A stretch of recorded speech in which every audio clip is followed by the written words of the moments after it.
नमस्कार दोस्तों, आप देख रहे हैं आपका अपना चैनल और आज हम बात करने जा रहे हैं एक ऐसे इतिहास की जिस पर हर नेपाली को गर्व होना चाहिए। जी हाँ दोस्तों, आज हम जानेंगे नेपाल के शाही राजाओं के बारे में।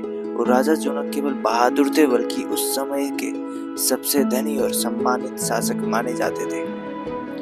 नेपाल का इतिहास केवल पहाड़ों का नहीं बल्कि पराक्रम और बलिदान का भी है। 18वीं शताब्दी में जब दुनिया गुलामी की जंजीरों में जकड़ी थी, तब नेपाल के राजा पृथ्वीनारायण शाह ने एक ऐसा सपना देखा था, एकीकृत नेपाल का सपना।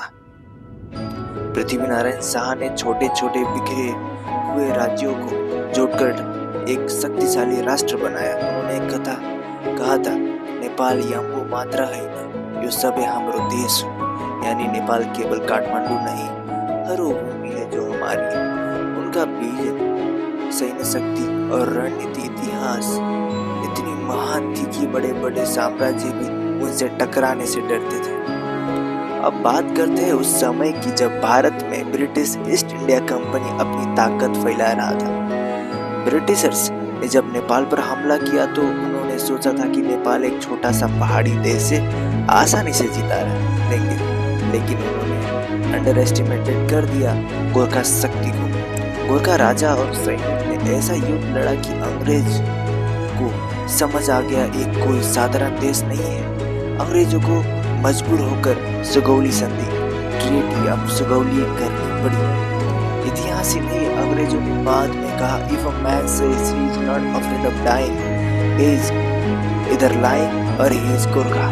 यानी अगर कोई कहे कि उसे मरने से डर नहीं लगता तो या तो वो झूठ बोल रहा है या फिर वो गोरखा है।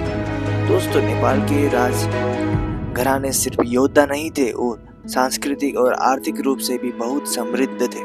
काठमांडू, दरबार, भक्तपुर और ललितपुर जैसे शहरों में जो महल, मंदिर और वास्तुकला है, वो इस बात की गवाही देते हैं कि नेपाल उस समय कितना अमीर और समृद्ध देश था। नेपाल में सोने चांदी के सिक्के चलते थे और पड़ोसी देश नेपाल के साथ व्यापार करना सम्मान की बात मानते थे।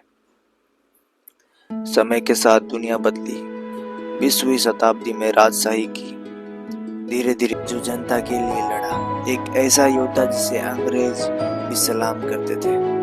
अगर आपको भी नेपाल के राजाओं पर गर्व है तो इस वीडियो को लाइक करें, शेयर करें और कमेंट पे जय नेपाल जरूर लिखें।